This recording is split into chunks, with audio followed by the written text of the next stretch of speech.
आप इस वक्त देख रहे हैं focus on excellence news. Cameraman भगवान सिंह राजपूत के साथ पवन शर्मा। बात करते हैं खेतीबाड़ी की और बेरोजगारी की। इनका कनेक्शन इस आज के जो दौर में हम देख रहे हैं कि बेरोजगारी एक असीम सीमा पर है, परम सीमा पर है। कैसे है, किस तरह से?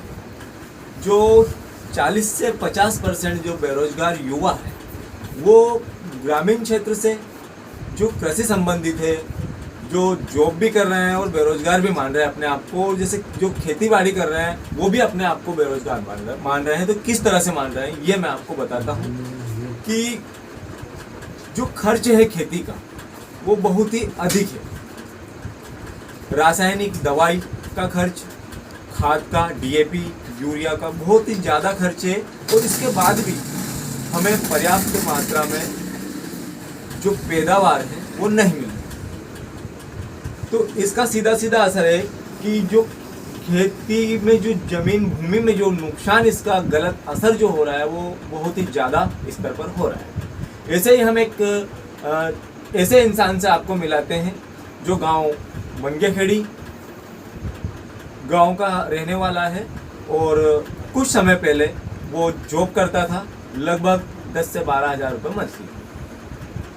लेकिन जब उसे ख्याल आया, उसने उसका खेती में जो अपना पूरा माइंड था वो खर्च किया और उसने जैविक खेती का विचार किया और आज वो कर रहा है। तो हम उससे आपको मिलवाते हैं गोविंद सिंह जी प्रजापति, जो मंगेखेड़ी के रहने वाले हैं। आइए हम उससे आपको मिल दिखाते हैं कि आज के समय में जो खेती महंगी होती जा रही है, कड़क होती जा रही है भूमि हमारी, उसको कैसे सरल बनाएं, सहज बनाएं और जिससे कि पैदावार ज़्यादा हो। तो हम ऐसे ही एक किसान से मिलाते हैं, गोविंद जी प्रजापति से। तो आइए हम उनके पास चलते हैं। मंगेखेड़ी में हम मिलते हैं गोविंद प्रजापति जी से। ये इन्होंने पिछले कुछ सालों से जो भूमि में हम डीएपी, यूरिया जो डालते हैं, इनको छोड़कर जो यूज किया है, कुछ उनके बारे में हम आपको बताते हैं। गोविंद जी नमस्कार। नमस्कार। गोविंद जी, हमने काफ़ी कुछ चर्चा सुना है आपके बारे में कि जो खेती में है, हमने फसल भी देखी हुई है आपकी।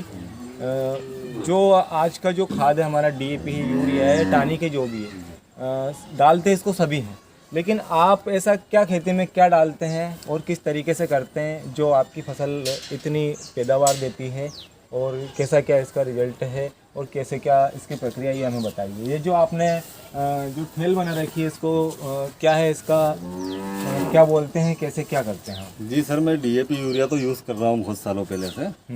लेकिन जब से मैंने ये बेड लगाए हैं वर्मिंग कंपोस्ट के, हाँ जी, जब से मुझे यूरिया और डीएपी डालने में मतलब बहुत कम यूज़ कर रहा हूँ मैं उसका। ये खाद है, ये डीएपी अपनी यूरिया से अपने बहुत ज़्यादा ताकतवर है, मतलब 8 गुना ताकतवर रहता है इससे। वर्मिंग कंपोस्ट का, हाँ, जो केचुए का खाद है। मैं आपको केचुए बताता हूँ सर। ये मतलब हाथ में ले सकते हैं इनको? हाँ, ले सकते हैं ना। लगभग ये 2 महीने में पूरा कंप्लीट कर देते हैं। कुछ भी ये अपना कचरा कूटा कुछ भी डालो इसमें। ये देखिए, ये केचुए हैं और जैसा गोविंद जी के मुताबिक ये बता रहे हैं हमें कि ये जो वर्मिंग कंपोस्ट का जो ये जो बना हुआ है बेड, इसको बेड बोलते हैं। इसकी जो लंबाई है 12 फीट के समथिंग जो लंबाई है और 4 फीट चौड़ाई है। इसमें गोविंद जी ने जो केचुए डाले हैं, केचुए लाने पड़ते हैं गोविंद जी कहीं से?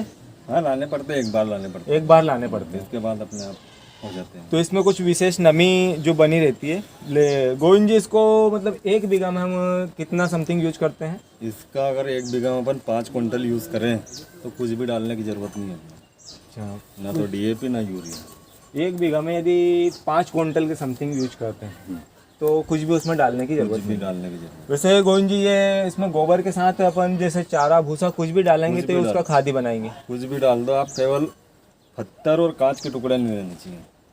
अच्छा, पत्थर और कांच के टुकड़े नहीं? जैसे हम इसे सीमेंट या ईंट के द्वारा जो बनाते हैं, उससे क्या ये सस्ता पड़ता है? ये सस्ता पड़ता है। ये सस्ता पड़ता है। इसमें इसकी हाइट 12 जो आप बता रहे हैं कि 12 फीट लंबाई है, 4 फीट चौड़ाई है। इससे छोटा भी आता है? छोटा आता है ना, 10-4 का आता है, 8-4 का आता है। 8-4 और 10-4 का होता है। ये जो आप 12-4 का लेके आए, कितने का लेके आए थे? ये लगभग मैंने ऑनलाइन मंगाया था, 1900 रुपये का पड़ा। 1900 रुपये का। और ये से यदि 12-4 में हम सीमेंट और ये ईंट वगैरह का बनाना चाहें तो? वो लगभग ज़्यादा खर्चा हो जाता है।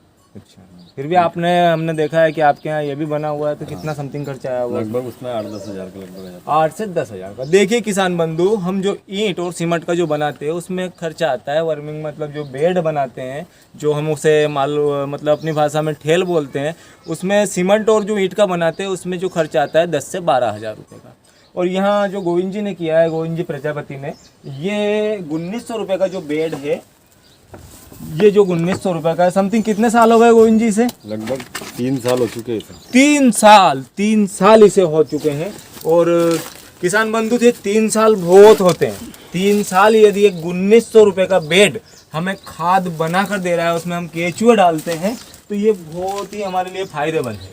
और सबसे अहम चीज़ है ये जो गोविंद जी ने बताया कि ये जो खाद, ये सबसे अहम चीज़ है कि आज के दौर में जो हम मिट्टी को देखते हैं, मिट्टी कड़क हो रही है और जिसके बाद में पैदावार जो है वो कम होती जा रही है, और जिसके बाद में जो बीमारी लगती है वो भी बहुत ज़्यादा तौर पर बढ़ती जा रही है। तो गोविंद जी, मैं जानना चाहूँगा कि इसमें आप जैसे यूरिया और डीएपी की ज़रूरत नहीं पड़ती है? नहीं पड़ती सर, पर अपन डीएपी यूरिया डाल रहे हैं रेगुलर, तो अपन को धीरे धीरे कम करना पड़ेगा इस चीज़। अच्छा, वो वहाँ भी डाल रखा है गोविंद जी आपने? वहाँ कैसा क्या है इसका? किसान भाई ये देखिए, यदि हमारे पास स्टार्टिंग में पेमेंट ना हो और पेमेंट नहीं भी हो तो हम केचुए कहाँ से और कैसे मिलते हैं गोविंद जी? केचुए 300-400 रुपये किलो मिल जाते हैं अपन। 300 से 400 रुपये किलो के भाव ये मिल जाते हैं। ये है केचुए जो आप देख रहे हो। इसे आप चाहो कि आपने सोचा यार पेमेंट नहीं है, तो इसका हम खुले में भी, छाँव में, विशेष जो छाँव जितनी ज़्यादा छाँव होगी, जितनी ज़्यादा नमी होगी, हम इसे वहाँ खुले में भी डाल सकते हैं। करते हैं बात फसल की। तो फसल में धीरे धीरे आपका जो डीएपी है, यूरिया है और जो कीटनाशक दवाइयाँ हैं, ये भी हमें धीरे धीरे बंद कर देंगे और हो जाएगी। और इससे जो वो मिट्टी की नमी, गोविंद जी आपकी फसल देख ले थोड़ा सा।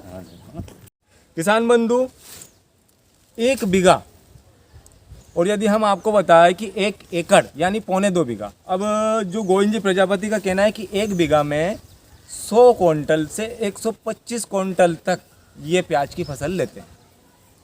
और ये सब जो चमत्कार है, पूर्ण रूप से जो चमत्कार है और जो है, ये है केचुए के खाद का, जिसे हम जैविक खाद भी बोलते हैं।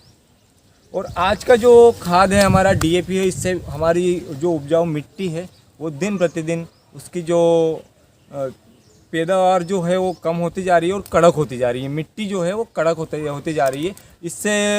और जिसके बाद में जो नई नई बीमारियां जो हमारी फसलों में आती है वो भी दिन प्रतिदिन बढ़ती जा रही है। तो किसान बंधु, मेरा आग्रह है कि हम गोविंद जी जो कर रहे हैं, गोविंद जी आपने पढ़ाई कहाँ तक की? मैंने फाइनल तक पढ़ाई, फाइनल की हुई है। ये सबसे अच्छा ये चीज़ भी है कि आज जो युवा जो बेरोजगार है, जिसके पास खेती तो है लेकिन वो खेती कर नहीं पाता है, लेकिन ये हमें सीखना चाहिए कि खेती को कैसे हम सरल बनाएं और सहज बनाएं। आज जो डीएपी की हम 1 बोरी 50 केजी की जो लाते हैं वो 1400, 1300 या 1400 के समथिंग, और भी ऊपर 1500 के समथिंग हमें मिलती है। वो भी सब्सिडी के तौर पे 2000-2200 तक भी मिल रही है बहुत सारी कंपनियों की। जिसके बाद भी हम देखते हैं कि उससे मिट्टी में नुकसान है, मिट्टी उससे ख़राब हो रही है। तो जो एक केचुए का खाद है, केचुए कहाँ से लाते हैं गोविंद जी आप? केचुए अभी तो मेरे पास ही बहुत स्टॉक है, बाकी ज़रूरत पड़ती है तो मैं तलेन से लाता हूँ। तलेन से लाते हैं। अच्छा, यदि कोई लेना चाहे तो आप भी दे सकते हो। और ये जो वर्मिंग कंपोस्ट जो आप जो बेड बता रहे हैं, इसकी यदि किसी को आवश्यकता पड़ती हो तो आप बेचते भी हो? हाँ, दिलवा दूँगा मैं। ये घर बैठा रोजगार है। जो युवा बेरोजगार हैं, पढ़ चुके हैं, ग्रेजुएट हो चुके हैं, उनके पास यदि खेती है तो वो तरीके से खेती करें। खेती में आपको पर्याप्त बचत है गोविंद जी? पर्याप्त है अभी तक। अच्छा, जैसे अधिकतर हम किसानों का सुनते हैं कि आज जो खेती का दौर चल रहा है कि उसमें जो लागत है वो समथिंग 70 से 80% की लागत होती है, और यदि पैदावार फुल होती है तो 20% बचत होती पैदावार कीटनाशक कितना डालते हैं अपन, डीएपी खाद डालते हैं, कितना महंगाई है। अगर इसका यूज़ करे तो कुछ अपना खर्चा होगा ही नहीं ज़्यादा। है ये तो। और दूसरा आप बता रहे हैं कि आप भूसा कचरा जो भी है सब इनको खिला देते हैं। इनको खिला देते हैं, खाद ये- बन जाता है उनका। ये मैं जो बार बार दोहरा रहा हूँ कि जो भूसा कचरा हमारा रहता है, जो वेस्ट जाता है, वो भी मतलब हमारा जो खाद बनता है उसमें काम आता है। दूसरा आप बता रहे थे गोविंद जी कि इसमें टॉनिक भी बनता है। हाँ, टॉनिक बनता है ना। अच्छा, टॉनिक का कैसे है? मतलब इसमें नाइट्रोजन में बेड में से निकलता है, उसमें सभी पोषक तत्व रहते हैं। फास्फोरस रहता है, नाइट्रोजन रहता है, पोटास रहता है, मतलब बहुत सारी चीज़ें रहती है, calcium nitrate. Calcium nitrate total. तो इसमें जो आप जैसे ये जो बनता है टॉनिक, जो टॉनिक के रूप में हम इसका स्प्रे करते हैं, तो ये इसकी भी कुछ मतलब जैसे एक पंप में जो 15 केजी है, 17 केजी का हमारा रहता है, इसमें हम टॉनिक का जैसे इसका मिला के, घोल मिला के स्प्रे करते हैं, या कुछ अदर ही इसको सेपरेट अलग ही स्प्रे करते नहीं, हैं? घोल मिला के कर दो, किसी भी चीज़ के साथ कर सकते हैं। अच्छा, किसी भी चीज़ के साथ इसको मिला के और इसका स्प्रे कर सकते स्प्रे किया है मैंने, इसलिए बता रहा हूँ। किया है आपने। इसका रिजल्ट कितने साल तक देखा, मतलब कब से देख रहे हैं आप मतलब इसका? जब से लगाया मैंने, जब से यूज़ ही कर रहा हूँ, अच्छा रिजल्ट है। अच्छा, खाद के साथ आप इसका भी यूज कर इसका रहे भी हैं? यूज़ करता हूँ। बहुत बढ़िया गोविंद जी। अच्छा गोविंद जी, मैंने आपके यहाँ देखा है कि एक जो टमाटर का पौधा है, किसान भाई ये देखिए, ये बेड के पास ओनली जो टमाटर का पौधा है, इसमें इन्होंने कुछ भी नहीं डाला है। जो बेड का ये जो टॉनिक निकलता है उसी से इसकी ये ग्रोथ हो गई है। और ये टमाटर देसी क्वालिटी का टमाटर है, जो इतना कभी बढ़ता नहीं है। देसी क्वालिटी का जो टमाटर है इतना कभी नहीं बढ़ता है। जो हाइब्रिड हम लाते हैं उनकी जो हाइट रहती है, यदि उनमें ये डाला जाए तो उनकी जो 4 से 5 फीट की हाइट रहती है, वो समथिंग 7 से 8 फीट तक पहुंचेगी। तो किसान बंधु, मेरा आपसे निवेदन है कि जैविक अपनाएं और फसल को सरल और सहज बनाएं, खर्च बचाएं, कम खर्चे में अच्छी पैदावार और अच्छी फसल पाएं। ये देखिए किसान बंधु, जो गोविंद जी प्रजापति हमें बता रहे हैं कि जो मिर्ची के पेड़ इन्होंने लगाए थे, 15 से 20 पौधे इन्होंने लगाए हुए थे, जिसमें इन्होंने जो केचुए का जो टॉनिक निकलता है, केचुए का जो ये खाद देख रहे हैं आप, ये जो निकलता है, इसके सिवा इसको छोड़ के कुछ भी नहीं डाला। गोविंद जी 15 से 20 पौधे जो लगाए थे, कितनी मिर्च निकली आपको उसमें से? उसमें लगभग अपनी हरी तो बहुत सारी निकली थी, अड़ोस पड़ोस के ने खाया, हमने भी खाया। बाकी बाद में जो लाल मिर्च निकलती है वो 5 किलो के समथिंग निकली थी। किसान बंधु, यदि लाल मिर्च गोविंद जी को 5 किलो निकली है, तो हम हरी मिर्च का उसमें अनुमानित जो मात्रा मान के चलेंगे, वो यदि मानते हैं तो 5 से 10 क्विंटल के समथिंग उसको मान के क्यों खर्चा बढ़ाऊंगा मैं? हमने सुना है गोविंद जी कि जैसे हम इसको धीरे धीरे डालते हैं भूमि में, उसको वो उपजाऊ हो जाती है। उपजाऊ होने के बाद जैसे धीरे धीरे हम इसको, जो हमारा डीएपी है, यूरिया, इसको बंद कर देते हैं, जिसके कुछ साल बाद हम इसे डालते रहते हैं, तो ये समथिंग 3 से 4 या 5 सालों तक काम करता है ना। मतलब अगले फिर इसको, इसकी सिचुएशन में जो आ जाएगी भूमि इसको, मतलब भूमि इसका ही हीन हो जाएगी, जैसे इसकी ज़रूरत पड़ेगी भूमि को। तो जिसके बाद में क्या, हम इसे एक बार डालने के बाद 3 साल तक इसको डालना नहीं पड़ता है, ये भी हमने सुना है। हाँ, नहीं डालना पड़ता, पर अपने पास न्यू ही तो रहता है, डालो फिर भी क्या। हाँ, रहता है तो डालो। जैसे गोविंद जी सब्सिडी वगैरह भी इसमें क्या सुविधा रहती है किसानों को? सब्सिडी रहती है सरकार की तरफ से, जब भी योजना में आता है अपना। अच्छा, तो अभी तक जब से लगाई मैंने, योजना तो आई नहीं। अच्छा, जब से लगाया, जब से योजना नहीं है आपने, मतलब इसको खरीद के ही लगाया पूरा? निजी खर्चे पे लगाया मैंने। वैसे जब भी योजना आती है तो किसानों को सब्सिडी भी इस पे मिलती है? मिल जाती इसी वाले बेड पर मिलती है, या जो हमारा ईंट और सीमेंट का रहता है ईंट सीमेंट वाले ईंट सीमेंट वाले पे मिलती है? किसान भाई, मेरा आपसे अनुरोध है, और ये गोविंद जी का धन्यवाद जो हमें ये जानकारी दी, और जो ये खेती कर रहे हैं बहुत ही सरल और सहज तरीके से कर रहे हैं। आज जो मंगियाखेड़ी गाँव में कितनी ज़मीन है, भूमि है आपके पास में गोविंद जी? लगभग 20 से 25 बीघा। 20 से 25 बीघा इनके पास ज़मीन है। लेकिन हमने देखा है कि मंगियाखेड़ी गांव में जो जिनके पास में 100 से 150 बीघा ज़मीन है, वो इनके सामने फेल होते हुए नज़र आ रहे हैं। उनका हमने गोविंद जी का मकान भी देखा है जो गांव में बहुत ही शानदार बना हुआ है, और जो ये खेत पर हम खड़े हुए हैं, यहाँ भी इनके कच्चा और पक्के 2 मकान बने हुए हैं। और ये खेती का ही चमत्कार है। गोविंद जी ने जो ग्रेजुएट होने के बाद में जब जॉब नहीं मिला, तो इन्होंने खेती पर ध्यान दिया, और कैसे खेती को सहज और सरल बनाया जाए, और कैसे इसको मतलब जैविक आधार में ढाला जाए। जो हम आज एग्रीकल्चर में जैसे हम जो देखते हैं, तो जैविक को छोड़कर हम जो कीटनाशक दवाइयाँ और जो डीएपी खाद और ये जो रासायनिक जो यूज कर रहे हैं, इससे हमारी भूमि दिन प्रतिदिन जो ख़त्म होती जा रही है, उसकी पैदावार कम होती जा रही है। जैसे हम अभी देखते हैं कि आने वाली जो फसल है उसमें हम मसूर और चने को ही देखते हैं, तो उसमें उत्सुक होने की जो बीमारियां आती हैं, चने उत्सुक होते हैं, सूखते हैं, मसूर भी सूखती है। तो गोविंद जी, आपको सूखती है या नहीं सूखती है? नहीं सूखती, ये डालते हैं तो नहीं सूखती। अच्छा, ये डालते हैं। पहले साल ही चना लगाया था मैंने। गोविंद जी, तो धन्यवाद गोविंद जी। गोविंद जी का कहना है कि ये डालने